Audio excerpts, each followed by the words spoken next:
अस्सलाम वालेकुम viewers. Lecture chemistry test preparation के अगले लेक्चर्स के साथ हम solutions, units of concentration and related problem solving about the solution इनको डिस्कस करेंगे। ये बहुत इंपॉर्टेंट टॉपिक है। सॉल्यूशन से रिलेटेड बहुत सारी कन्फ्यूजन्स हैं, बहुत छोटे से लेवल से स्टार्ट होती हैं 9-10 से, और एमएससी तक वो क्लियर नहीं हो रही होती। सॉल्यूशंस कैसे बनाते हैं, कौन सी मोलैरिटी का, कौन सी कॉन्सेंट्रेशंस का, कौन सी नॉर्मेलिटी का सॉल्यूशंस किस तरह से बनाया जाता है, उन नॉर्मेलिटीज़ मोलैरिटीज़ वगैरह को आपस में इंटरचेंज कैसे करते हैं, और इसी तरह से हम लोग सॉल्यूशंस को बनाने के लिए क्या क्या प्रिकॉशंस लेते हैं। सॉल्यूशंस के अंदर यूनिट्स कॉन्सेंट्रेशंस की कौन कौन सी यूज़ होती हैं, और इन कॉन्सेंट्रेशन यूनिट्स से रिलेटेड एमसीक्यूज़ कुछ हम लोग डिस्कस करेंगे। सबसे इम्पॉर्टेंट बात है जो at the end of the lecture हम लोग एमसीक्यूज़ कुछ लेंगे। हम लोग बहुत बेसिक लेवल से स्टार्ट करते हैं कि कंसंट्रेशन हम आज के लेक्चर के अंदर जो डिस्कस करने जा रहे हैं, कंटेंट्स में सॉल्यूशंस, बाइनरी सॉल्यूशंस, ये बहुत छोटी छोटी बातें हैं जो आप लोगों ने एफएससी लेवल तक पढ़ी हुई हैं और बहुत इंपॉर्टेंट हैं। कंसंट्रेशन यूनिट्स कौन सी हैं, फिर उसके बाद हम लोग पार्ट्स पर मिलियन, पार्ट्स पर बिलियन, ये सारी की सारी कंसंट्रेशन यूनिट्स हैं। उसके साथ मोलर सॉल्यूशंस वाटर के अंदर अगर हम लोग बनाएं तो why they are dilute than that of the molar solution, उनका आपस में रिलेशन क्या है। हाइड्रेशन, हाइड्रोलिसिस, टेम्परेचर कौन से सॉल्यूशंस को या कौन सी कॉन्सेंट्रेशन को इफ़ेक्ट करता है, कौन सी कॉन्सेंट्रेशन को नहीं करता।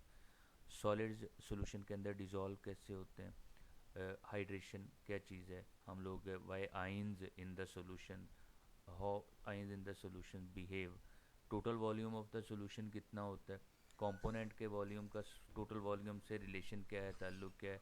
राउट्स लॉ और डेविएशंस फ्रॉम राउट्स लॉ को डिस्कस करेंगे। जियोट्रॉपिक एजियोट्रॉपिक मिक्सचर्स क्या हैं, कोलाइड्स सस्पेंशंस क्या चीज़ है, कुछ इंपॉर्टेंट टर्म्स जो सॉल्यूशन केमिस्ट्री में यूज़ होती हैं हम उनको डिस्कस करेंगे, और साथ कुछ मॉडल एमसीक्यूज़ को। सॉल्यूशन, ये छोटी छोटी बेसिक सी डेफिनेशन इनको आप लोग जानते ही हैं ज़्यादातर। होमोजेनियस मिक्सचर को हम लोग यूजली सॉल्यूशन का नाम देते हैं। होमोजेनियस मिक्सचर ऑफ टू और more than two substances is called as a solution. यहाँ कॉम्पोजिशन सेम होती है हर जगह पर। जब भी हम सॉल्यूशन की बात करेंगे तो सॉल्यूट की, सॉल्वेंट की कॉम्पोजिशन हर जगह सेम रहती है। इसी तरह बाइनरी सॉल्यूशन बिटवीन टू, अगर एक सॉल्यूट और एक सॉल्वेंट हो, इनका सॉल्यूशन आपस में बने तो इसको हम लोग बाइनरी सॉल्यूशन का नाम देते हैं। जो कम अमाउंट में उसको सॉल्यूट, जो ज़्यादा अमाउंट में उसको सॉल्वेंट बोलते हैं। सेचुरेटेड सॉल्यूशन ऐसा सॉल्यूशन है किसी भी टेम्परेचर पर, ये याद रखना है, ये कांस्टेंट टेम्परेचर पर होता है। तो एक कांस्टेंट टेम्परेचर के ऊपर ऐसा सॉल्यूशन जिसमें फर्दर सॉल्यूट डिज़ोल्व ना हो सके, उसे हम सेचुरेटेड सॉल्यूशन का नाम देते हैं। और अनसेचुरेटेड होता है जिसमें फर्दर सॉल्यूट डिज़ोल्व हो सके, और इसके साथ एक सुपर सेचुरेटेड सॉल्यूशन होता है जिसके अंदर हम लोग उसको गर्म करते जाएं, सॉल्वेंट को, उसके अंदर सॉल्यूट डिज़ोल्व करते जाएं, वो डिज़ोल्व होता जाएगा और एक्सेस अमाउंट में डिज़ोल्व हो जाएगा। जब हम सॉल्यूशन को ठंडा करते हैं तो वो सॉल्यूट सॉलिड नहीं बनता, क्रिस्टलाइज नहीं होता। तो जब वो रूम टेम्परेचर पर सॉल्यूशन आ जाता है तो ऐसे सॉल्यूशन को सुपर सेचुरेटेड सॉल्यूशन का नाम देते हैं, कि उसमें जितनी अमाउंट में डिज़ोल्व होना चाहिए था सॉल्यूट उससे ज़्यादा हुआ हुआ होता है। अब ऐसे सॉल्यूशंस को अगर टच करें कोई चीज़, उसके अंदर कोई निडल वगैरह या कोई सरफेस प्रोवाइड कर दें जिसके के साथ क्रिस्टलाइजेशन हो सके, तो फ़ौरन क्रिस्टल्स बन जाती हैं, और ये बहुत ज़बरदस्त फिनोमेना होता है। इसको सीडिंग का नाम देते हैं, कि सॉल्यूशन के अंदर हम कोई चीज़ ऐड करें और उस चीज़ के ऊपर क्रिस्टल्स बनना शुरू हो जाए, नमूदार होना शुरू हो जाए। It is called as seeding. बज़ दफ़ा हम लोग क्रिस्टलाइजेशन करवाने के लिए वो जो वेसल होता है आपका ग्लास का, उसके साथ ग्लास रॉड को रब करते हैं अंदर। और ग्लास रॉड रब करने का भी यही मकसद होता है कि वो रगड़ पैदा करता है ग्लास की सरफेस के ऊपर, जिससे सीडिंग का प्रोसेस स्टार्ट हो जाता है, मतलब उसमें क्रिस्टल बनना शुरू हो जाती हैं। डाइल्यूट सॉल्यूशन जिसमें relatively less amount of solute, और कॉन्सेंट्रेटेड जिसमें रिलेटिवली, यहाँ रिलेटिवली टर्म बहुत इंपॉर्टेंट है, मतलब ये दोनों एक दूसरे के साथ कंपैरिजन में है। एक इधर पड़ा है, एक इधर सॉल्यूशन पड़ा है, जिसमें सॉल्यूट कम है वो डाइल्यूट, जिसमें ज़्यादा है वो कॉन्सेंट्रेटेड। हो सकता है किसी दूसरे के साथ कंपेयर करने पर जो डाइल्यूट आपने पहले कहा था वो कॉन्सेंट्रेटेड हो जाए, इसलिए हम डेफिनेशन में रिलेटिवली की टर्म यूज़ करते हैं। स्टैंडर्ड सॉल्यूशन, ऐसा सॉल्यूशन जिसकी कॉन्सेंट्रेशन नोन हो, हम लोग उनको स्टैंडर्ड सॉल्यूशंस का नाम देते हैं। प्राइमरी स्टैंडर्ड्स और सेकेंडरी स्टैंडर्ड इंपॉर्टेंट है। प्राइमरी स्टैंडर्ड ऐसे सब्सटेंसेस जो प्योर फॉर्म में हमारे पास अवेलेबल हैं, या आप यूँ कह लें कि जिनकी स्टोइचियोमेट्री हम लोग जानते हैं। स्टोइचियोमेट्री का क्या मतलब है कि उनके अंदर वाटर मॉलिक्यूल्स ऑफ क्रिस्टलाइजेशन कितने हैं, उनका एग्जैक्ट फार्मूला क्या है, उनकी प्योरिटी कितनी है। तो जिनकी exactly known purity, known molar message होते हैं, ऐसे मॉलिक्यूल्स के सॉल्यूशन जो हम लोग बनाते हैं, या ऐसी सब्सटेंसेस के जो सॉल्यूशन बनाते हैं, उनको हम प्राइमरी स्टैंडर्ड सॉल्यूशंस का नाम देते हैं। इनके नॉन कॉन्सेंट्रेशन के सॉल्यूशन जस्ट बाय वेइंग बन जाते हैं। जैसे आमतौर पर हम लोग ऑक्सैलिक एसिड का सॉल्यूशन लेते हैं, तो उसका 1 मोलर 2 मोलर जितने मोलर सॉल्यूशन बनाना है, हम लोग जस्ट उसका वेट करके सॉल्यूशन में डाल लेते हैं। यहाँ एक बात याद रखनी है आपने। बाज़ दफ़ा सपोज करें अगर 0.25 मोलर सोल्यूशन बनाना है, तो उसको बुक वाला लिख देता है m/4 सोल्यूशन बनाए। लाइक आपने 0.1 बनाना है, उसको वो बुक वाला लिख देता है m/10 सोल्यूशन बनाए। तो m/10 का मतलब है 1/10m। 1/10m will be equal to 0.1 molar. या m/100 का सोल्यूशन बनाए तो इसका मतलब है 0.01 मोलर। सो इन टर्म्स को याद रखना है आपने। इसी तरह सेकेंडरी स्टैंडर्ड ऐसी सब्सटेंसेस हैं जो प्योर फॉर्म में अवेलेबल नहीं होती, तो उनका सोल्यूशन हम लोग पहले रफ़ कॉन्सेंट्रेशन का बनाते हैं, उसके बाद उसको किसी प्राइमरी स्टैंडर्ड के साथ टाइट्रेट करने के बाद उसकी कॉन्सेंट्रेशन फाइंड करते हैं, देन उसको डाइल्यूट करके हम लोग दोबारा से सोल्यूशन मेंटेन करते हैं, बनाते हैं सेकेंडरी स्टैंडर्ड। तो इनको इसीलिए सेकेंडरी स्टैंडर्ड का नाम देते हैं। जैसे आप लोगों ने अक्सर लैब में सोडियम हाइड्रोक्साइड का सोल्यूशन बनाते हैं हम लोग, तो सपोज 0.1 मोलर सोल्यूशन बनाना है, तो आप 4 ग्राम से थोड़ी ज़्यादा अमाउंट 1 लीटर में डिज़ोल्व करते हैं। उसके बाद उसको स्टैंडर्डाइज करते हैं किसके साथ, ऑक्सैलिक एसिड के साथ, और देन उसको डाइल्यूट करके आप सेकेंडरी स्टैंडर्ड सोल्यूशन, मतलब ऐसी सब्सटेंसेस जिनकी स्टोइकियोमेट्री एग्जैक्टली नोन नहीं है, उनके सोल्यूशन जब हम लोग बनाते हैं तो those are secondary standards. Concentration terms जो हम लोग ज़्यादातर यूज़ करते हैं सोल्यूशन केमिस्ट्री के अंदर, कौन कौन सी हैं? सोल्यूशन केमिस्ट्री में हम परसेंटेज वेट बाय वेट एक टर्म यूज़ करते हैं, किसके इक्वल होता है? Wait of solute over weight of solution into 100। नीचे मैंने एक सिंपल सी एग्जांपल दी है, जैसे अगर 5% weight by weight of sugar लें हम लोग, तो इसका मतलब है 5 ग्राम चीनी डिज़ोल्व करके आपने टोटल 100 ग्राम सोल्यूशन बनाया है, तो इसके अंदर हमें सॉल्वेंट की अमाउंट नोन होती है, दैट इज़ इक्वल टू 95 ग्राम। उसके बाद percentage weight by volume, 5% weight by volume of sugar का मतलब है कि आपने 5 ग्राम चीनी डिज़ोल्व की, 1 लीटर की फ्लास्क ले लें, उसमें 5 ग्राम पानी में, थोड़े से पानी में चीनी डिज़ोल्व करें, फिर पानी डालकर उसको अप टू मार्क कर लें। यहाँ जैसे 100 ml की फ्लास्क लें, उसमें 5 ग्राम चीनी डाल के उसको अप टू मार्क कर लें 100 ml तक, वो 5% वेट बाय वॉल्यूम सोल्यूशन बन जाएगा। फाइंड कैसे करते हैं? Volume of solute over weight of solution into 100। यहाँ यूनिट बहुत इंपॉर्टेंट है। अगर वॉल्यूम ऑफ सोल्यूट आप क्यूब सेंटीमीटर या ml में ले रहे हैं, तो सोल्यूशन का volume, sorry, wait of solute over volume of solution, तो वेट ऑफ सोल्यूट अगर ग्राम में ले रहे हैं तो volume of solution should be in cube centimetre. तो अगर ऊपर केजी में लेंगे तो वो नीचे क्यूब डेसीमीटर में लेंगे। नीचे परसेंटेज वॉल्यूम बाय वेट, अगर volume of solute 100 gram solution में फाइंड आउट कर लें, that will be called as percentage volume by weight. तो 5% volume by weight of alcohol in water का मतलब है कि आपने 5 क्यूब सेंटीमीटर या 5 ml अल्कोहल ऐड किया, और टोटल सोल्यूशन का वेट होना चाहिए 100 ग्राम, तो that will be called as percentage volume by weight. फिर परसेंटेज वॉल्यूम बाय वॉल्यूम आता है, तो यहाँ 5% volume by volume of alcohol in water का मतलब है कि 5 क्यूब सेंटीमीटर आपने अल्कोहल डिज़ोल्व किया और टोटल वॉल्यूम 100 क्यूब सेंटीमीटर है सोल्यूशन का। Keep in mind that here the volume of the solvent will not be equal to 95 cube centimetre. अब ये नहीं कह सकते कि 95 क्यूब सेंटीमीटर वाटर लें, 5 क्यूब सेंटीमीटर अल्कोहल लें तो टोटल वॉल्यूम 100 ml हो जाएगा। No, not at all. और एक पॉइंट बिल्कुल जहन में रखना है, क्लियरली जहन में रखना है कि सिर्फ परसेंटेज वेट बाय वेट ऐसी यूनिट है जिसमें हमें सॉल्वेंट की अमाउंट पता होती है। परसेंटेज वॉल्यूम बाय वॉल्यूम में, परसेंटेज वेट बाय वॉल्यूम में, या परसेंटेज वॉल्यूम बाय वेट में हमें अमाउंट ऑफ सॉल्वेंट पता नहीं होती। और एक एक क्लियर सी लाइन याद रखनी है आपने, the volume of solute plus volume of solvent is not equal to volume of solution. वो कभी ज़्यादा होता है कभी कम होता है, बिकॉज सोल्यूशन जो है वो आइडियल सोल्यूशन नहीं हुआ करते। मोलैरिटी बहुत इंपॉर्टेंट टर्म है, बहुत ज़्यादा यूज़ करते हैं हम लोग। Number of moles of solute dissolve per litre या per cube decimetre of a solution is called as molarity. यहाँ अगर वॉल्यूम ऑफ सोल्यूशन को यूजली चूंकि हम लोग क्यूब सेंटीमीटर में लेते हैं, एमएल में सोल्यूशन प्रिपेयर करते हैं, तो वॉल्यूम ऑफ सोल्यूशन चूंकि क्यूब सेंटीमीटर में लेते हैं, तो यहाँ हम लोग टर्म यूज़ करेंगे, यहाँ जहाँ भी वॉल्यूम लिखा हुआ होगा उसका मतलब होगा volume in cube centimetre.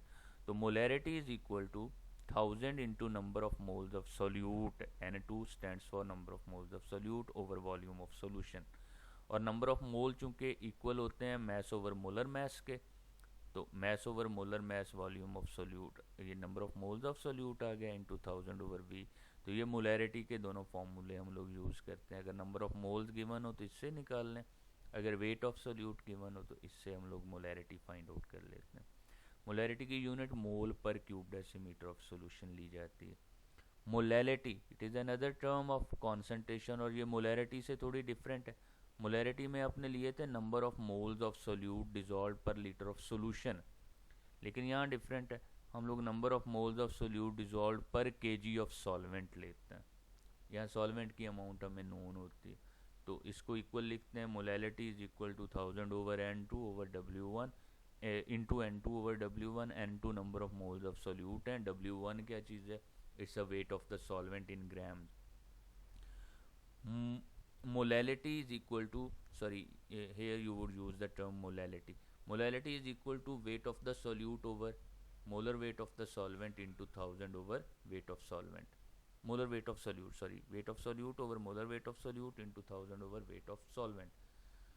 Weight of the solvent will be taken in grams और यूनिट ऑफ मोलैलिटी ली जाती है मोल पर केजी। यहाँ ये चीज़ें याद रखनी है, ये अक्सर हम लोग इग्नोर कर देते हैं या भूल जाते हैं। 1 kg is equal to 1000 gram, 1 cube decimetre is equal to 1000 cube centimetre, और 1 क्यूब डेसीमीटर को 1 लीटर भी कहा जा सकता है।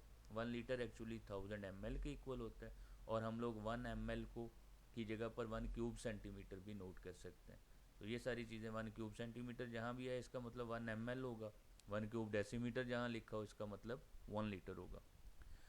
Number of weight equivalents of solute dissolve per cube decimetre of solution, it will be called as normality. यहाँ ये term जो वेट इक्वलेंट है ये थोड़ी कंफ्यूजिंग है, इसकी अक्सर समझ नहीं आती। तो नंबर ऑफ वेट इक्वलेंट्स हमें अगर पता हो या इक्वलेंट वेट्स पता हो किसी भी सब्सटेंस का 1000 ml सोल्यूशन के अंदर, तो that will be called as normality of that solution. इसको कैपिटल N से डिनोट करते हैं हम लोग। इक्वलेंट वेट्स क्या चीज़ है, एसिड्स के लिए अगर इक्वलेंट वेट निकालना है तो equivalent weight of the acid will be equal to weight of the acid over number of ionisable H positive ion in that acid. For example H2SO4 है, तो H2SO4 को सोल्यूशन में आप ऐड करते हैं तो वो 2H पॉजिटिव आयन देता है, उसका मोलर वेट टोटल 98 है। अगर उसका इक्वलेंट वेट आपने निकालना है तो 98 डिवाइडेड बाई 2 49 उसका इक्वलेंट वेट निकल आएगा।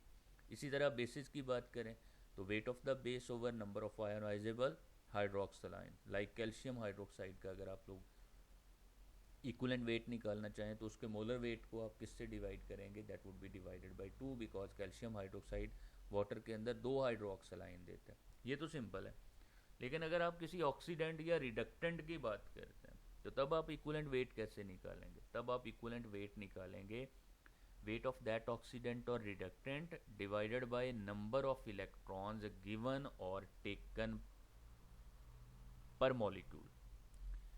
जैसे आपके पास है KMnO4 suppose, manganese +7 oxidation state में, और वो उस रिएक्शन में जब रिएक्शन टेक प्लेस होता है तो मैंगनीज कन्वर्ट हो जाता है +7 से +4 में।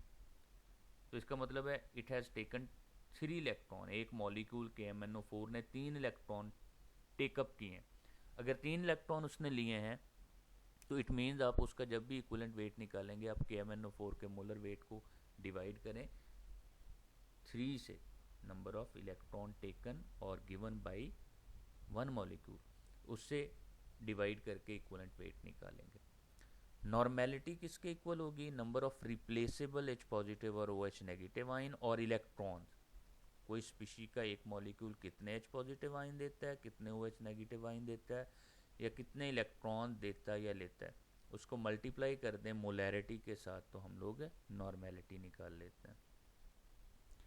पार्ट्स पर मिलियन, ये बहुत डाइल्यूट सॉल्यूशन के लिए, जब आपके पास सॉल्यूट बहुत कीमती हो और बहुत महंगा हो तो हम लोग पीपीएम के सॉल्यूशन पर काम कर रहे होते हैं या लेस अवेलेबल हो।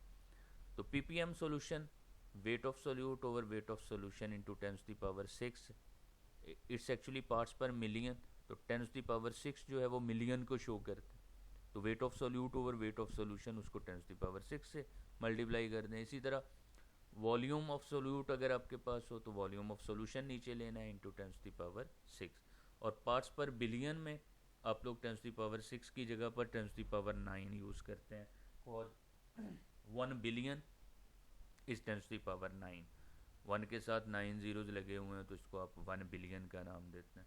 तो पीपीबी, सॉरी यहाँ पर पीपीएम की बजाय पीपीबी लिखेंगे आप, PPB is equal to weight of solute over weight of solution into 10⁻⁹। Amount of solute and solution must be taken in same units, अगर आप सोल्यूट ग्राम में ले रहे हैं solution should be in gram, volume आप cube centimetre में ले रहे हैं तो volume of solution must be in cube centimetre, इनकी यूनिट सेम होनी चाहिए। मोल फ्रैक्शन, ये टर्म आप लोग यूज़ करते हैं, that ratio of the number of moles of one component with respect to total number of moles of all the components in the solution will be called as mole fraction. For example एक solution है हमारे पास, उसमें एक species के N1 मोल हैं, दूसरी species के N2 मोल हैं, तीसरी स्पीशी के N3 मोल हैं, 3 स्पीशीज़ के सम लिया है, मिक्सचर लिया हमने, वो सोल्यूशन है। तो अगर हम लोग इसमें कंपोनेंट 1 की मोल फ्रैक्शन फाइंड आउट करना चाहें, इसको x से डिनोट करते हैं, तो x1 will be equal to number of moles of 1 divided by total number of mole. Keep in mind that mole fraction हमेशा लेस देन 1 होगी, क्योंकि number of mole of 1 component over total number of moles है, तो it must be less than 1। Sum of mole fractions of all the components is always equal to 1, मतलब एक component, दो component, ये 3 component का solution है, तो x1 plus x2 plus x3 अगर लेंगे that must be equal to 1। और mole fraction have no units, mole fraction का यूनिट नहीं होता, बिकॉज ऊपर भी नंबर ऑफ मोल्स है, नीचे भी नंबर ऑफ मोल्स है। All the concentration units involving volume depends upon temperature. अच्छा, ये पॉइंट याद रखना है आपने हमेशा, जब भी आप लोग सोल्यूशन लेंगे, कोई भी कॉन्सेंट्रेशन यूनिट लेंगे, लाइक मोलैरिटी है, नॉर्मेलिटी है, तो हम लोग क्या लेते हैं, number of moles per litre of solution, नीचे वॉल्यूम ऑफ सोल्यूशन आ रहा है। मोलैलिटी में क्या आ रहा है, वेट ऑफ सोल्यूट पर केजी ऑफ सॉल्वेंट, यानी ऊपर भी वेट है नीचे भी वेट है। तो चूंकि वॉल्यूम को टेम्परेचर इफेक्ट करता है, तो ऐसी तमाम यूनिट्स जिनमें वॉल्यूम यूज़ हो रहा है, चाहे वो सोल्यूट का है चाहे सोल्यूशन का है, they will be affected by temperature. Temperature change होने से उनकी कॉन्सेंट्रेशन चेंज हो जाएगी। लेकिन मोलैलिटी जैसी जो यूनिट है, जिनमें weight of solute over weight of solvent या मोलर वेट ऑफ सॉल्वेंट आता है, they are not affected by temperature, उनको टेम्परेचर इफेक्ट नहीं करता। तो ये आपने याद रखना है, which one is affected by temperature, नीचे मोलैरिटी, मोलैलिटी, नॉर्मेलिटी, इस तरह की यूनिट्स लिखी हुई हैं। तो आपने which is not affected by temperature वो कौन सी है, जिसमें मैस ओवर मैस है, जिसमें वॉल्यूम इन्वॉल्व नहीं है।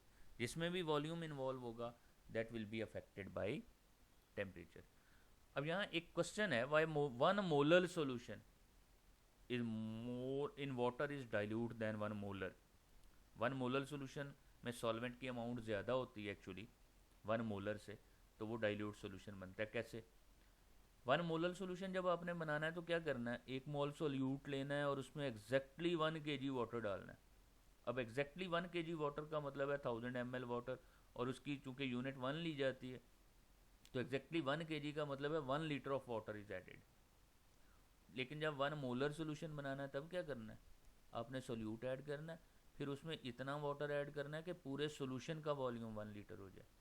तो चूंकि थोड़ा सा वॉल्यूम तो सोल्यूट ने भी अटेन करना है 1 मोल ने, तो इट मीन्स इसके अंदर 1 लीटर से कम वाटर होता है, इसलिए 1 मोलर सोल्यूशन कॉन्सेंट्रेटेड होता है और 1 मोलर सोल्यूशन जो है वो डाइल्यूट सोल्यूशन होता है। बिकॉज 1 मोलर के अंदर क्या होगा, 1 मोलर में एग्जैक्टली 1 लीटर वाटर है, जबकि 1 मोलर सोल्यूशन में वाटर 1 लीटर से थोड़ा सा कम होता है।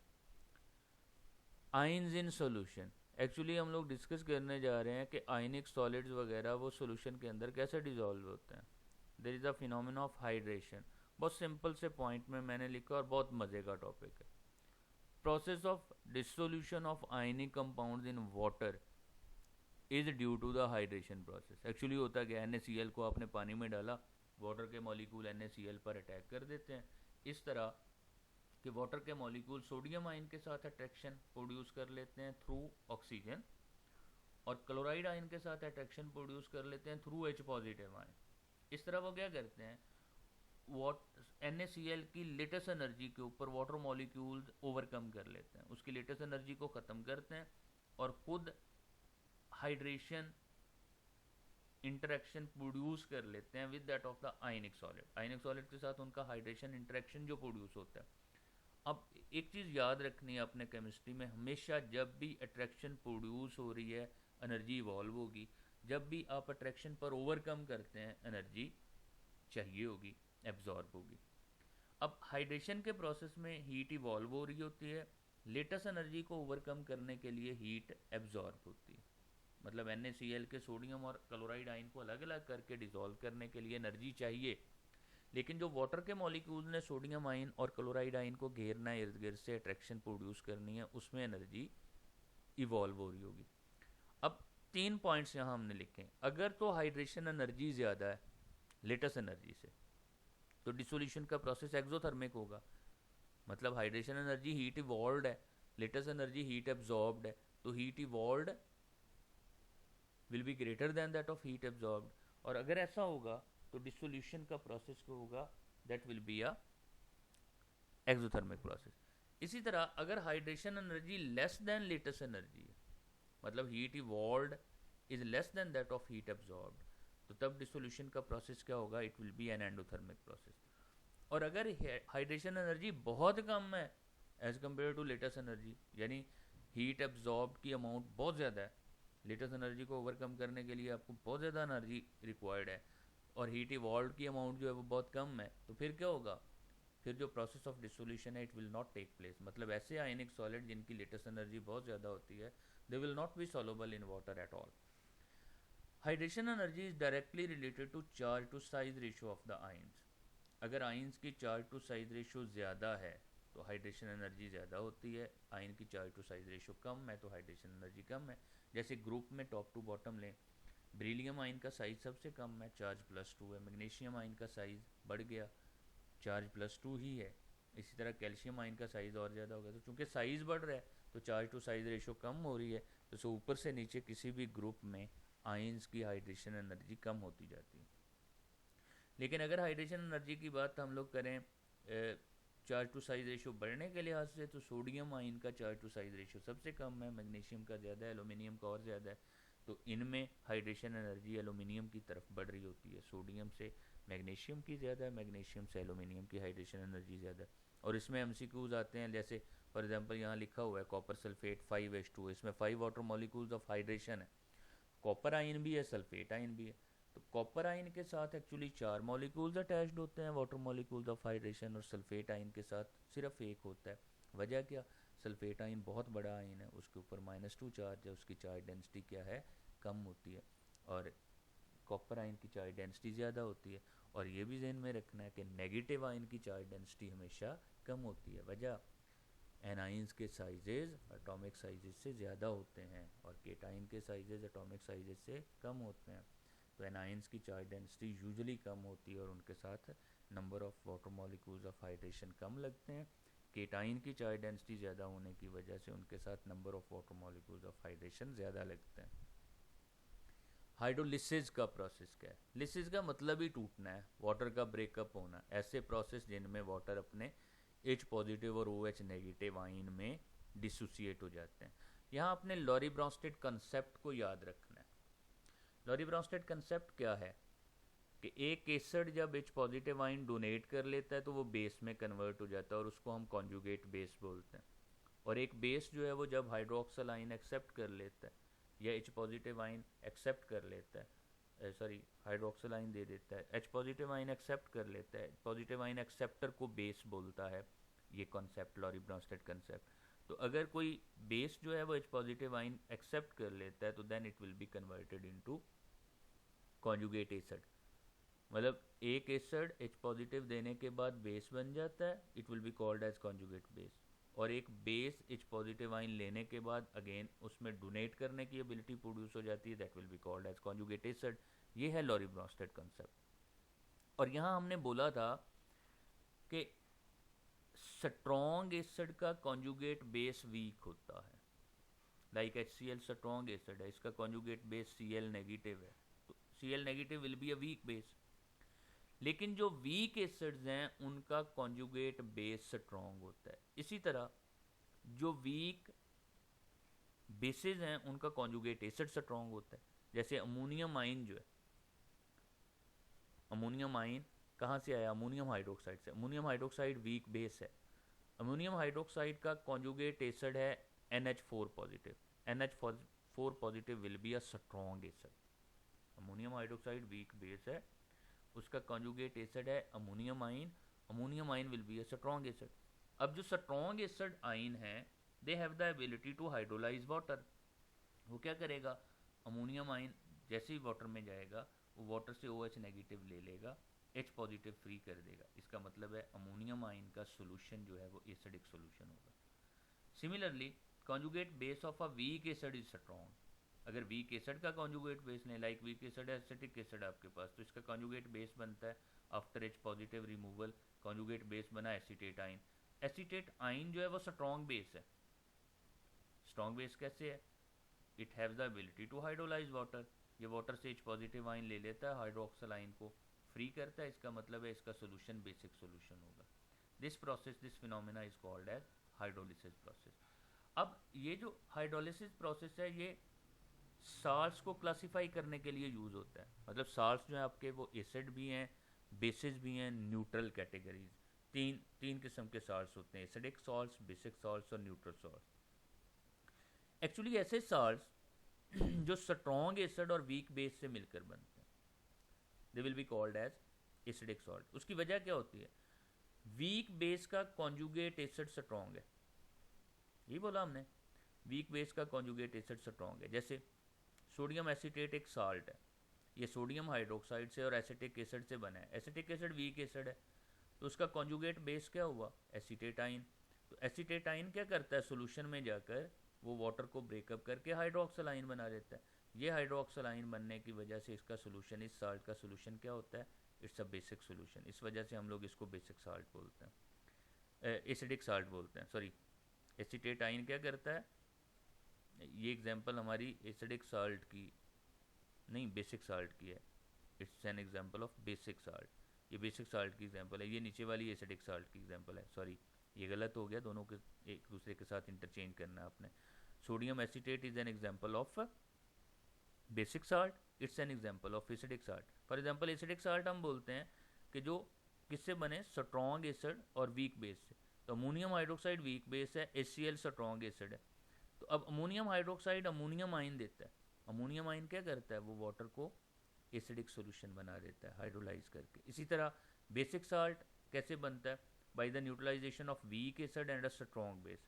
तो चूंकि वीक एसिड का कॉन्जुगेट बेस क्या होगा?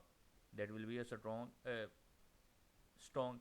तो फॉर एग्जांपल यहाँ सोडियम एसीटेट है, इट्स अ बेसिक साल्ट। क्यों? क्योंकि इसके अंदर एसिटिक एसिड का ये जो एसीटेट आइन है, it have the ability to hydrolyse water, या वाटर को हाइड्रोलाइज करके क्या देता है? हाइड्रोक्सल आइन बनाता है। और एसिटिक एसिड, तो हाइड्रोक्सल आइन जब फ्री हो जाते हैं सोल्यूशन में तो सोल्यूशन वुड बिकम बेसिक। और ऐसा साल्ट जो स्ट्रॉन्ग एसिड और स्ट्रॉन्ग बेस से मिलकर बनता है, it does not have the ability to hydrolyse water. जैसे NaCl है, सोडियम हाइड्रोक्साइड और HCl से मिलकर बनता है, तो ये वाटर को हाइड्रोलाइज नहीं कर सकता। ये दोनों आइन जो हैं वो वीक एसिड और वीक बेस बन जाएंगे। इस वजह से इसको हम लोग क्या बोलेंगे? Neutral salt. Total volume of a solution and volume of its components, how they are related to each other? Actually total volume of solution component के वॉल्यूम के सम के इक्वल नहीं होता। Total volume of the solution will not be equal to the sum of the volumes of the components making a solution. Total volume of solution of ethanol and water, अगर हम mix करें suppose ये ले लेते हैं आप 100 ml water ले लेते हैं, तो टोटल सोल्यूशन का वॉल्यूम एग्जैक्टली 200 नहीं होता। रफली लिखा गया कि 250 ml वाटर 250 ml अल्कोहल को अगर आपस में मिलाएं तो टोटल वॉल्यूम ऑफ सोल्यूशन 480 होता है, यानी उसमें 20 ml कमी आ जाती है। ऐसे ही कुछ ऐसे सोल्यूट और सॉल्वेंट हैं जिनको अगर हम लोग आपस में कंबाइन करें तो उनका टोटल वॉल्यूम उनके सम से ऊपर चला जाता है। ये क्यों होता है, ऐसा क्यों होता है? एक्चुअली आपके जो कंपोनेंट्स हैं उनमें आपस में अट्रैक्शन है। अल्कोहल के मॉलिक्यूल आपस में एक दूसरे को अट्रैक्ट कर रहे हैं, वाटर के मॉलिक्यूल आपस में एक दूसरे को अट्रैक्ट कर रहे हैं। जब हम लोग अल्कोहल और वाटर को मिक्स करते हैं तो अल्कोहल और वाटर के मॉलिक्यूल्स के दरमियान में एक नया इंटरेक्शन कायम होना है। अगर उस नए इंटरेक्शन में फोर्सेस ऑफ अट्रैक्शन ज़्यादा है तो डेफिनेटली वॉल्यूम कम हो जाएगा, और अगर उस नए इंटरेक्शन में सोल्यूट और सॉल्वेंट के दरमियान जो पैदा होने वाली फोर्सेस ऑफ अट्रैक्शन है वो कम है, तो फिर सोल्यूशन क्या बनेगा? That will be a solution having more volume. So solutions का वॉल्यूम हमेशा कंपोनेंट के वॉल्यूम के सम के इक्वल नहीं होता। अब सोल्यूशन जो डेविएट करते हैं from the routes law, routes law क्या चीज़ है? राउट्स लॉ को हम लोग यूजुअली लिखते हैं कि ऐसे सोल्यूशन जिनका total vapour pressure of solute और वेपर प्रेशर ऑफ सॉल्वेंट के सम के इक्वल होता है और वो स्ट्रेट लाइन को फॉलो करता है, those are called as ideal solution. लेकिन यूजुअली सोल्यूशन जो है या तो पॉजिटिव डेविएशन दे रहे होते हैं राउट्स लॉ से, या राउट्स लॉ से नेगेटिव डेविएशन दे रहे होते हैं। तो ऐसे सोल्यूशंस जो पॉजिटिव डेविएशन देते हैं उनका actually boiling point as compare to boiling point of components कम हो जाता है, यानी वेपर प्रेशर बढ़ जाता है, तो वो एजियोट्रॉप बनाते हैं, पॉजिटिव एजियोट्रॉप। पॉजिटिव एजियोट्रॉप कहाँ बनेगा? Where the vapour pressure would become maximum. यहाँ अगर इस पॉइंट पर vapour pressure of solution maximum है, इस कॉम्पोजिशन के लिए vapour pressure of solution maximum है, तो जहाँ vapour pressure of solution maximum होगा वहाँ बॉइलिंग पॉइंट क्या हो जाएगा? मिनिमम। तो अगर बॉइलिंग पॉइंट यहाँ मिनिमम है तो इसका मतलब है ऐसा सोल्यूशन मुकम्मल तौर पर उसी तरह से बॉयल होकर बाहर निकल जाएगा। It will be called as azeotrope. जैसे अल्कोहल और पानी का मिक्सचर हम लोग लेते हैं तो जब उसमें 95.5% अल्कोहल और 4.5% वाटर रह जाता है तो वो एक पॉजिटिव एजियोट्रॉप बना लेता है। अब उसको अगर आप डिस्टिल करेंगे तो वो पूरा मिक्सचर ही एक कंपोनेंट की तरह बॉयल होकर उधर चला जाता है दूसरी साइड पर, क्योंकि उस पूरे मिक्सचर का बॉइलिंग पॉइंट हो जाता है 78.1 डिग्री सेंटीग्रेड, जबकि वाटर का कितना है 100 और अल्कोहल का कितना है 78.3। तो डिस्टिलेशन में होना तो ये चाहिए था कि जैसे ही 78.3 बॉइलिंग पॉइंट हो तो पहले अल्कोहल निकल के बाहर जाए और वाटर रह जाए और अलग अलग हो जाए। लेकिन ये जो एजियोट्रोप हैं ये without change in composition distil होते हैं, यानी ये सिंगल पॉइंट के ऊपर पूरे दोनों कंपोनेंट उसी तरह मिक्सचर बना के ही बाहर चले जाते हैं, तो इसको पॉजिटिव डेविएशन का नाम देते हैं। इसी तरह कुछ सॉल्यूशंस ऐसे हैं जिनका बॉइलिंग पॉइंट सॉल्यूशन बनाने पर बढ़ जाता है, दोनों कंपोनेंट के बॉइलिंग पॉइंट से ज़्यादा हो जाता है, they are called as negative azeotrope. तो इनका वेपर प्रेशर इतना कम हो जाता है कि बॉइलिंग पॉइंट बढ़ जाता है। तो इस पॉइंट पर जहाँ मिनिमम वेपर प्रेशर होता है बॉइलिंग पॉइंट मैक्सिमम हो जाता है, ऐसे एजियोट्रॉप को आप नेगेटिव एजियोट्रॉप का नाम देते हैं। जैसे सपोज 76% के करीब अगर वाटर हो और 24% उसमें ACl लिया जाए तो ये सोल्यूशन जो एजियोट्रॉप बनाता है that has a boiling point greater than both components equal to 110 degree centigrade, it will be called as a negative azeotrope. तो एजियोट्रॉपिक मिक्सचर कौन से हैं?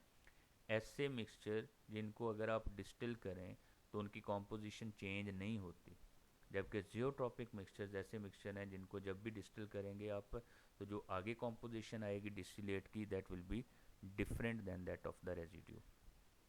Elevation in boiling point is equal to delta TB is elevation in boiling point is equal to KB into M।